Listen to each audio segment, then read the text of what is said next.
Citizen crime control Chaudhry Mohammad Hanif के साथ।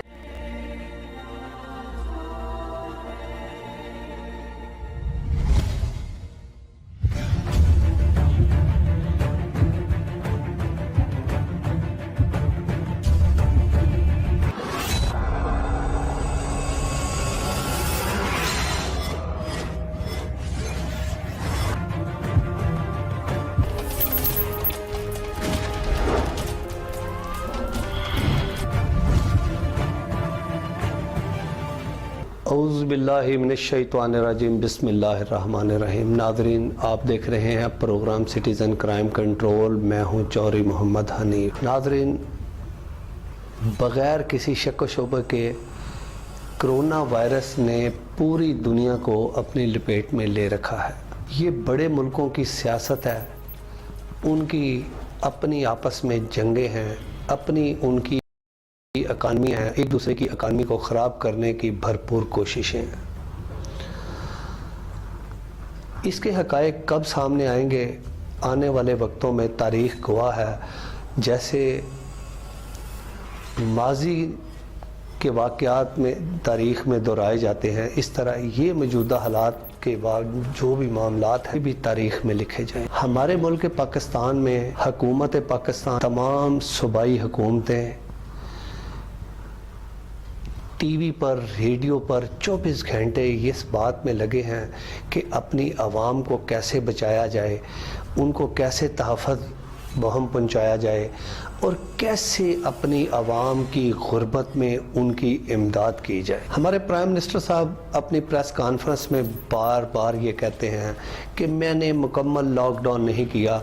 मुकम्मल लॉकडाउन इसलिए नहीं किया कि जो लोग मेहनत मजदूरी करते हैं, गरीब लोग हैं, वो कैसे अपने घर का राशन चलाएंगे, कैसे काम करेंगे।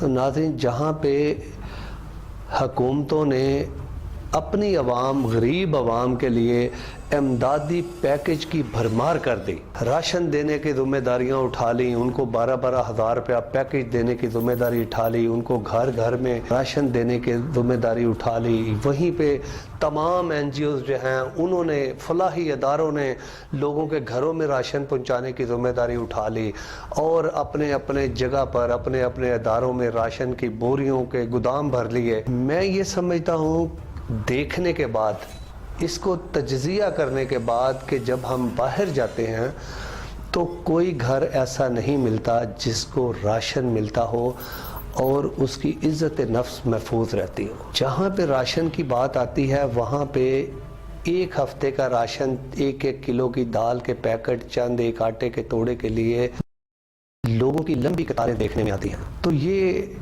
राशन जो मिल रहा है, जो हुकूमत पाकिस्तान या हुकूमत पंजाब दे रही है, तो ये उन लोगों को जो लोग मेहनत करते थे, मजदूरी करते थे, हक हलाल की रोटी खाते थे, वो आज भिखारियों की ज़िंदगी बसर कर रहे हैं और वो जगह जगह पर लाइनें बनाकर खड़े हैं। फिर किसी को राशन मिलता है, फिर किसी को नहीं मिलता है। अगर वो DC ऑफिस जाते हैं तो वहाँ पे गेट बंद कर दिया जाता है, वहाँ पे भी धक्कम पेल है, शनाख्ती कार्ड की वेरिफिकेशन ही नहीं होती।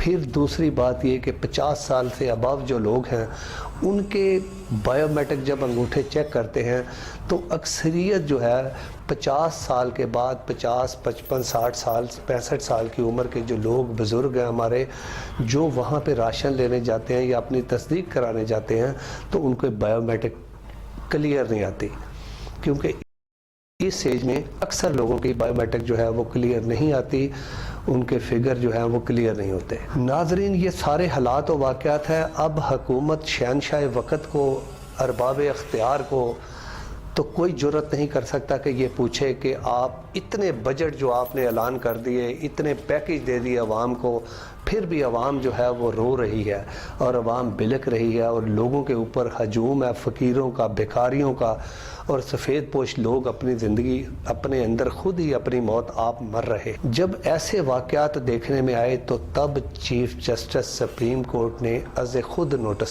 नोटिस लेकर 100 मोटर नोटिस के तहत उन्होंने हुकूमत से मुतालबा किया, तलब की कि सिंध ने 1 अरब का राशन कहाँ पे दिया। اس کی تفصیل دی جائے۔ اس میں انہوں نے کہا کہ وفاقی حکومت اور صوبائی حکومتوں میں غریب آدمی تک راشن یا وہ بجٹ پہنچنے کی کوئی شفافیت نظر نہیں آ رہی، یہ کہنا ہے ہمارے چیف جسٹس سپریم کورٹ کا۔ تو جہاں پہ چیف جسٹس صاحب سپریم کورٹ نے یہ کہا، وہاں پہ انہوں نے یہ بھی کہا ساتھ کہ یہ جو رقم ہے، جو زکوٰۃ کے پیسے ہیں، جو خیرات کے پیسے ہیں، جو صدقے کے پیسے ہیں، یہ کسی اداروں کو تنخواہیں دینے کے لیے نہیں ہیں، یہ کسی اداروں کے تنخواہیں دینے کے لیے نہیں ہے، یہ کسی دوروں میں باہر خرچ کرنے کے لیے نہیں ہے، یہ کسی ادارے میں اضافی اخراجات کے لیے نہیں ہے، یہ صرف اور صرف زکوٰۃ اور صدقے کے جو پیسے ہیں، یہ حق ہے ان غریب لوگوں کا جن کے لیے یہ دیا گیا ہے صدقہ خیرات۔ تو چیف جسٹس صاحب نے یہ بہت اچھا نوٹس لیا، اچھے ریمارکس دیے۔ اس کے بعد انہوں نے یہ بھی کہا اپنی سماعت کے دوران کہ یہ جو مزارات کے پیسے ہیں جو محکمہ اوقاف اکٹھے کرتا ہے اور پھر درباروں پر لگاتا ہے، تو میں یہ سمجھتا ہوں کہ انہوں نے کہا کہ یہ جو درباروں کے پیسے ہیں یہ بھی جو ہے یہ کسی اور جگہ تنخواہوں میں یا کسی اور ادارے میں کسی اور کام میں خرچ نہیں ہو سکتے، یہ صرف ان درباروں پر، مسجدوں پر اور اللہ واسطے ہی خرچ ہو سکتے ہیں۔ تو یہ انہوں نے ریمارکس دیے اور بہت بڑا نشان لگا دیا وفاق گورنمنٹ پر اور صوبائی حکومتوں پر کہ یہ جو ساری کی سارے ان کے پیکج ہیں اور ان کی تقریریں ہیں، یہ شفافیت پر نہیں ہیں اور ان میں بالکل شفافیت نہیں پائی جاتی۔ انہوں نے یہ ماننے سے انکار کر دیا کہ سندھ گورنمنٹ نے 1 ارب روپے کا راشن تقسیم کر دیا ہے۔ اسی طرح پنجاب گورنمنٹ نے بھی بہت سارے دعوے کیے ہیں کہ یہاں پہ خرچ کیا، وہاں پہ خرچ کیا، لیکن حقدار کو اس کا حق نہیں ملا۔ اس لیے یہ ریمارکس دیتے ہوئے چیف جسٹس صاحب نے اس سماعت کو 2 ہفتوں کے لیے ملتوی کر دیا۔ تو میں یہ سمجھتا ہوں کہ جہاں پہ یہ لوگ ملک کے پیسے، ملک کا وقت، ملک کے اور غریبوں کے پیسے جو عوام کو ریلیف دینے کے لیے حکومت بنتی ہے، اور اگر اس عوام کی امداد کسی نے کی ہے، کسی ملک نے اس کی غریب عوام کی امداد کی ہے، تو حکومتوں کو وہ پیسے غریب عوام تک پہنچانے کی ذمہ داری بخیر و خوبی نبھانی چاہیے، نہ کہ ان پیسوں سے وہ باہر دورے کریں اور اپنی تنخواہیں اس میں سے وصول کریں۔ یہ بالکل غلط ہے، غلط تھا اور غلط رہے گا۔ اسی کو غلط جانتے ہوئے ہمارے چیف جسٹس صاحب نے یہ نوٹس لیا تھا اور اس کی باقاعدہ سماعت کی ہے۔ سماعت کے دوران یہ ریمارکس دیے ہیں اور آئندہ 2 ہفتوں تک اس کا ریکارڈ طلب کیا ہے، اور یہ بہت اچھا اقدام ہے۔